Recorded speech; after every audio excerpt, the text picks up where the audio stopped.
আজকে লিখন বাসায় ইফতারি করবে না, তাই ভাবলাম খুব সহজ একটা রেসিপি নিজের জন্য বানিয়ে ফেলি, কিন্তু পুষ্টিকর।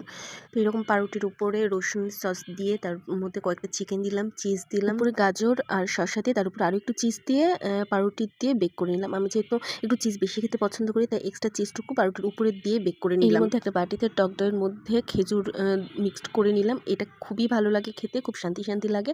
আর এর মধ্যে আমার পাউরুটিটাও হয়ে গেছে। আর চিকেনের মধ্যে রসুনের সস আর একটু টক দই দিয়ে মিক্সড করে নিলাম। চিকেনটা আসলে ভাজাই ছিল। এর মধ্যে আজান হয়ে গেছে, পানি খেয়ে ইফতারি করে এরপর এটা খাওয়া শুরু করলাম। এটা খুবই মজার ছিল আসলে, এবং চিজগুলো এত দারুণ লাগছিল, খেতে সত্যি অসাধারণ লাগছিল। আর এই যে কালো উন্নাটা পড়েছে, এটা পড়তে আমার খুবই ভালো লাগে, কারণ এটা হাতে বোনা। আর লিখন আমাকে এটা গিফট করেছে। যাই হোক, এই টক দইয়ের এটা খাচ্ছিলাম, এটা খেলে যে কী পরিমাণ শান্তি লাগে।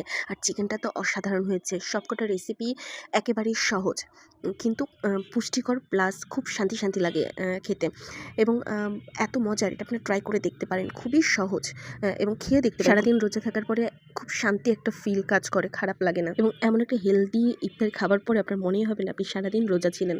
ইফতার করার কিছুটা সময় পার হওয়ার পর যখন রিল্যাক্স করছিলাম, তখন তো এক কাপ চা লাগে। সরাসরি শ্রীমঙ্গল থেকে আসা এই চা পাতা দিয়ে আজকে আমি চা করেছি। খেতে যেমন অসাধারণ, কালারটাও দারুণ।